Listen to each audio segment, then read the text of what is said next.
ఓం శ్రీ గురుభ్యో నమ. ఓం శ్రీ మాత్రే నమ.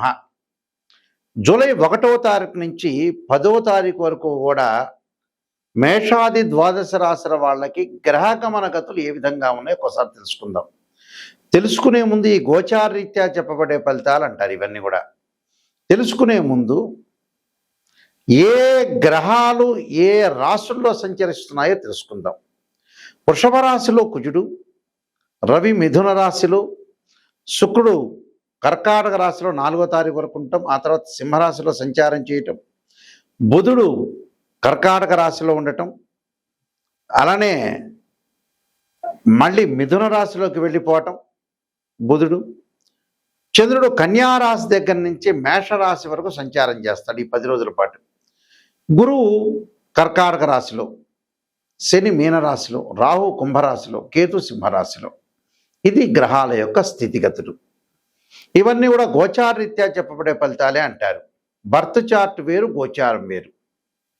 ఈ గోచారరీత్యా చెప్పబడే ఫలితాలు 20% ఏ పనులు చేయాలి, వృత్తిపరంగా ఈ 10 రోజులు ఎలా అనుసరించాలి, వ్యాపార పరంగా ఎలాంటి నిర్ణయాలు తీసుకోవాలి, మ్యారేజ్ సంబంధించిన విషయాలు ఎలాంటి నిర్ణయాలు తీసుకోవాలి, ఇంటిలో కుటుంబంలో వ్యవహరించే తీరు, పిల్లల మధ్యలో సంబంధ బాంధవ్యాలు, అన్నదమ్ముల మధ్యలో సంబంధ బాంధవ్యాలు, ప్రమాదాలు, ప్రయాణాలు, ఆరోగ్యాలు, మనస్తత్వాలు, వ్యాపారము, ఉద్యోగము, ఆస్తిపాస్తులు, ఇవన్నీ కూడా ఎలాంటి నిర్ణయాలు తీసుకోవాలి, ఎలాంటి జాగ్రత్తలు తీసుకోవాలి, ఎలాంటి పరిహారాలు తీసుకోవాలి అని నిర్ణయం చేసేదే ఈ గోచారం అంటారు. ఈ గోచారం పరంగా 10 రోజుల పాటు ద్వాదశ రాశుల వాళ్ళకి ఏ విధంగా జరగబోతుందో ఒక్కసారి తెలుసుకుందాం. దాన్ని బట్టి మీ నిర్ణయాలు తీసుకునే అవకాశం ఖచ్చితంగా ఉంటుంది. తులారాశి వారికి గ్రహగమన గతులన్నీ కూడా మనం పరిశీలన చేసినట్టయితే తులారాశి వాళ్ళకి ప్రధానంగా మనకి 6వ స్థానంలో శని యొక్క సంచారం వల్ల అధిక లాభాలు కలగటం, జూలై 27 తర్వాత శని వక్రగతిలోకి వెళ్ళటం వల్ల స్థానచలనం జరగటం, విదేశాలకు వెళ్ళటం, వృత్తి ఉద్యోగాల్లో కొంత అనుకూలమైన ఫలితాలు జరిగే అవకాశాలు ఎక్కువగా ఉంటాయి. అంటే భార్యాభర్తల మధ్యలో కొద్దిగా చికాకులు లేకుండా చూసుకోవాలి. చికాకుల వల్ల కూడా కొన్ని ఇబ్బందులు కలుగుతాయి. ఆరోగ్యపరంగా శ్రద్ధ పెట్టాలి. అకారణ వైరము, ధన నష్టం కాకుండా చూసుకోవాలి. ధన నష్టం అంటే ఏమిటి అని అంటే కొంత వీళ్ళకి కొంత గురువు కొంత మిశ్రమైన ఫలితాన్ని ఇచ్చే అవకాశాలు ఎక్కువ ఉంటాయి. ఆ మిశ్రమాన్ని ఫలితాన్ని రావటం వల్ల కొద్ది ఇబ్బందులు కలగకుండా చూసుకో అవకాశాలు ఉంటాయి. పనుల్లో ఆటంకాలు, వృత్తి ఉద్యోగ వ్యాపారాల్లో కొంత భంగపాటు, ఆస్తి పంపకాలు గొడవల్లో కొంత జాగ్రత్తగా ఉండాలి. అవమానాలు, అపవాదాలు, చెడు కార్యక్రమాలు విషయంలో కూడా కొంత జాగ్రత్తగా ఉండాలి. నేరారోపణ విషయంలో కూడా కొంత జాగ్రత్తగా ఉండాలి. అంటే అకారణ వైరాలు, ధననాశనం, అనుకున్న పనులలో కొంత ఆటంకాలు, వృత్తి ఉద్యోగ వ్యాపారాల్లో కొంత భంగపాటు, ఆస్తి పంపకాల్లో గొడవలు, అవమానాలు, అపవాదాలు, ఇలాంటివన్నీ జరగకుండా చూసుకోవాలి. శుభ కార్యక్రమాలు జరిగే అవకాశాలు ఎక్కువ ఉంటాయి. పిత్రార్జితం బాగా కలిసి రావటం ఒకటి, ఆర్థిక పరంగా కొంత ఇబ్బందులు రాకుండా చూసుకోవటం మంచిది. ఎందుకంటే ఇబ్బందులు వృత్తిపరంగా అనుకూలంగా ఉంటుంది, ఆర్థిక పరంగా ఇబ్బందులు రాకుండా చూసుకోవటం చాలా మంచిది. దానికి వీళ్ళు ఖచ్చితంగా శుభ కార్యక్రమ నిర్వహణ చేస్తారు. ఏదో పనిలో కొంత శత్రువులు మిత్రులుగా మారిపోయే అవకాశాలు ఎక్కువ ఉండటం ఒకటి, అన్ని పనులలో కూడా కొంత విజయం సాధించే అవకాశం ఉంటుంది. కానీ వృత్తి ఉద్యోగ వ్యాపారాల్లో ఏదో రకమైన అవమానాలు, అంటే బంధుమిత్రులతో కలహాలు విషయంలో జాగ్రత్తగా ఉండండి. మధ్యవర్తిత్వం మంచిది కాదు. ఎవరితో అయినా అనవసరంగా మాట్లాడొద్దండి. ధన నష్టం కలగకుండా చూసుకోండి.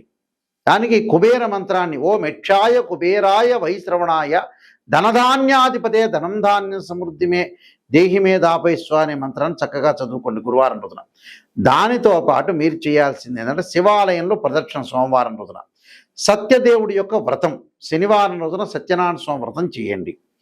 అలానే దుంపకూర్లు దానం చేయండి ఎవరికైనా బ్రాహ్మణులకి. ఇష్టదేవత ఆరాధన, గుడిలకు వెళ్ళి గుళ్ళో టెంపుల్లోకి వెళ్ళి శని స్తోత్ర పారణం ఒకటి, బ్రాహ్మణులకి స్వయంపాక దానం, ఇంటిలో శుక్రవారం రోజున కానీ వారాహి కవచాన్ని కానీ వీలైతే వారాహి హవనం చేయటం బ్రాహ్మణులతోటి, ఫలము పుష్పాన్ని దానం చేయండి. దానం చేయటం వల్ల మీకు అనుకూలమైన ఫలితాలు వచ్చే అవకాశాలు ఖచ్చితంగా ఉంటాయి. ఇవన్నీ కూడా గోచార చెప్పబడే ఫలితాలు అంటారు. గోచారానికి బర్త్ చార్ట్కి లాట్ ఆఫ్ డిఫరెన్స్ ఉంది. గోచారానికి బర్త్ చార్ట్కి డిఫరెన్స్ ఏమిటి అని అంటే ఒక చెట్టును మన ఎగ్జాంపుల్ తీసుకుంటే, ఒక ట్రీని కింద వేళ్ళు ఉన్నది బర్త్ చార్ట్, దానిపైన కాండం ఇలా ఉండి బ్రాంచెస్ ఉంటాయి. ఉంటే ఏదైతే కొమ్మలు ఉంటాయో ఆ కొమ్మలకు ఆకులు ఉంటాయి. ఆకులు వచ్చేటప్పటికల్లా మనకు రైన్ సీజన్లో వస్తాయి, అలానే వింటర్ సీజన్లో ఉంటాయి, సమ్మర్ సీజన్లో రాలిపోతాయి. అంటే కొన్ని రోజుల పాటు గ్రహగమన గతుల్లో ఎలా జరగబోతుంది, ఈ 10 రోజుల పాటు ఈ విధంగా జరగబోతుంది, ఎలాంటి నిర్ణయాలు తీసుకోవాలి, మనిషి చెడిపోవటానికైనా బాగుపడటానికైనా వితిన్ సెకండ్ చాలు మన నిర్ణయం. జీవితం అంతా కూడా మన చేతుల్లోనే ఉంటుంది. మనం తీసుకునే నిర్ణయాలను బట్టే ఉంటుంది. ఎప్పుడూ కూడా మనం తీసుకునే నిర్ణయాలను బట్టి ఉంటుంది, మనం చేసే పనులను బట్టి ఉంటుంది. ఆ నిర్ణయాలు ఎలాంటి నిర్ణయాలు తీసుకుంటాం, ఎలాంటి లోపాలు ఉన్నాయి మన జీవితంలో, ఆ లోపాలను సవరణ చేసుకుని ముందుకు వెళ్ళాలి. అంటే ఆ 10 రోజుల్లో చెడిపోవడానికి అవకాశం ఉంటుంది, బాగుపడటానికి అవకాశం ఉంది. అందువల్ల గోచారాన్ని అనుసరించండి అంటారు. బర్త్ చార్ట్ ఏంటంటే life long protection. Life long protection అంటే బర్త్ చార్ట్లో రాశిచక్రము, నవాంశము, దశమాంశము, ద్వాదశాంశము, సప్తమాంశం, త్రింశాంశం, అలా ఇలాంటి 16 లగ్న కుండల్ని మ్యాథమెటికల్ అనాలిసిస్ చెప్పేది బర్త్ చార్ట్. ఒక అమ్మాయికి వివాహం కావట్లేదు, అబ్బాయికి వివాహం కావట్లేదు అని అంటే రాశిచక్రము, నవాంశము, దశమాంశ చక్రం, భావచక్రాలు. దశమాంశాన్ని అంటే దశమాంశాన్ని వృత్తిపరంగా చూడాలి.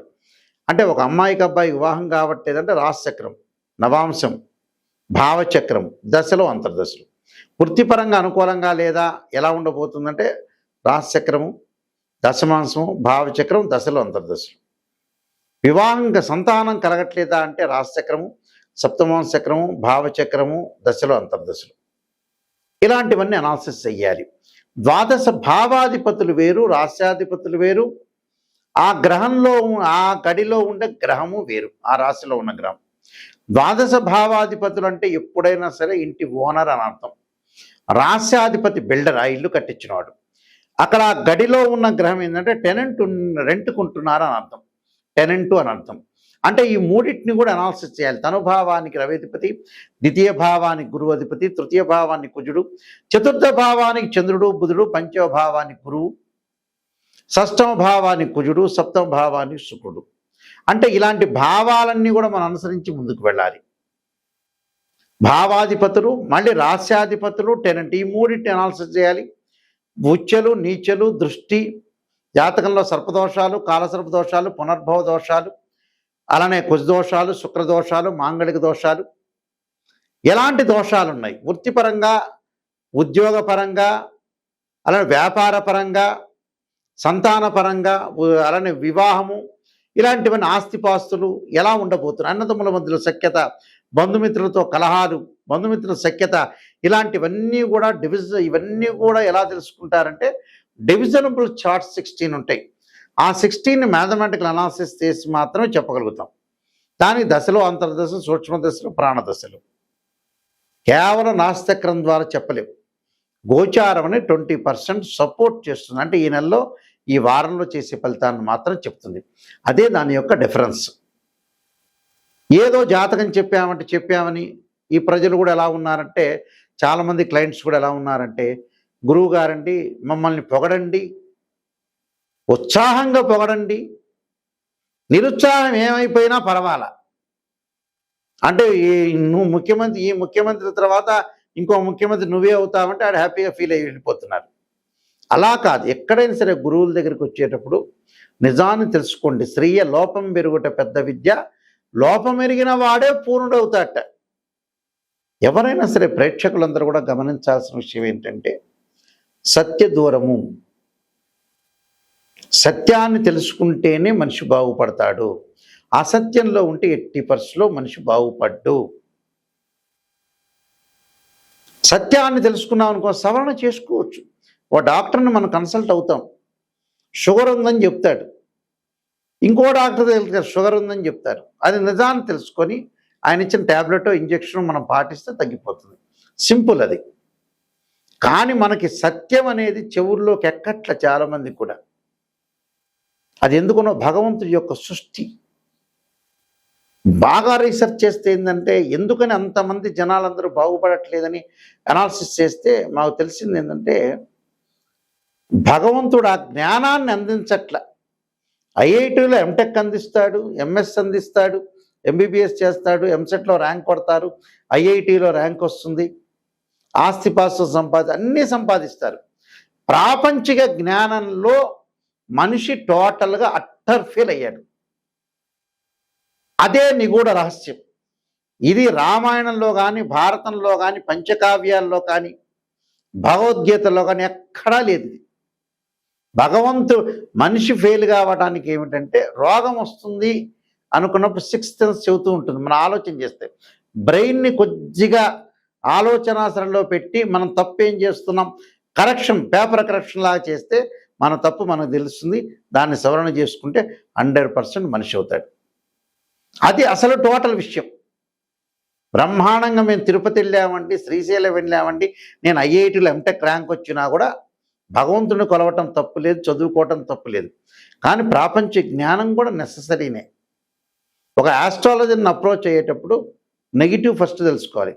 నేను ఈ వృత్తి చేయొచ్చా, ఈ వ్యాపారం చేయొచ్చా, ఎక్కడ నేను మిస్టేక్ చేస్తున్నా, ఎక్కడ పొరపాటు చేస్తున్నా. చూడమని చాలామందికి కూడా అందరికీ చాలామంది కూడా సహాయం చేస్తే ఆ సహాయం వల్ల ఏమవుతారంటే, వాళ్ళు ఇతర వాళ్ళకి ఎప్పుడైతే సహాయం పొందినవాడు ఉంటాడో వాడు కొన్ని రోజుల తర్వాత వీటితో మాట్లాడు, తీసుకోవటం వరకే, తర్వాత ఇంకేమీ లేదు. అంటే జనాలు ఎలా ఉన్నారంటే ఒకళ్ళు నమ్మే స్థితిలో లేరు.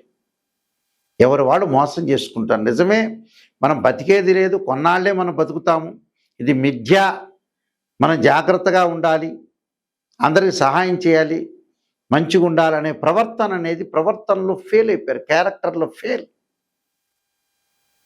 క్యారెక్టర్లో ఎప్పుడు ఫెయిల్ కాకూడదు మనిషి. జీవితంలో చాలా జాగ్రత్తగా అనుసరించి ముందుకెళ్తే మనం ముందుకు వెళ్ళే అవకాశం ఖచ్చితంగా ఉంటుంది. అయితే జాతకం ద్వారా క్లారిటీ తెలుసుకోండి.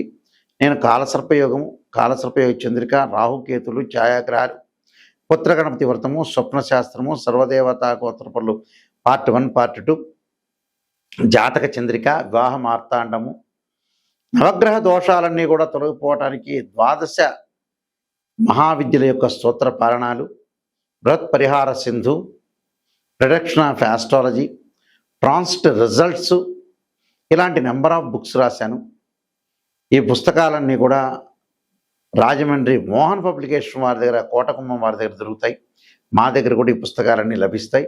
నిజాన్ని తెలుసుకోండి. నిజాన్ని తెలుసుకుంటే ఖచ్చితంగా మీరు బాగుపడినట్టే. మా వెబ్సైట్ చూడండి, www.nayakanti.com.in అనే వెబ్సైట్ చూడండి. స్క్రీన్ మీద స్క్రోలింగ్ అవుతున్న నెంబర్ ఉంటుంది, ఆ నెంబర్కి నాకు ఫోన్ చేయండి.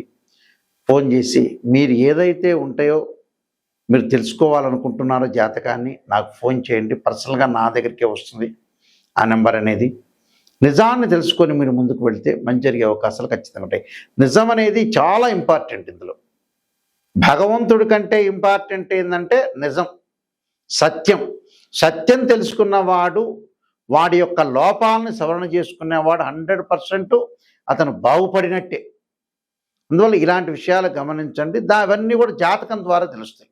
ఎలాంటి విషయాలు ఎలా నిర్ణయం చేయాలి, ఎలాంటి విషయాలు చెప్పాలి, ఎలాంటి విషయాలు చెప్పకూడదనే విషయాలు క్లారిటీగా తెలుస్తుంది. కాబట్టి మీరు జాతకాన్ని తెలుసుకోవడానికి ప్రయత్నం చేయండి. ఇంటి ప్రకారంగా కూడా వాస్తు కూడా ఎలా ఉంది అనే ప్రయత్నం కూడా చేయండి.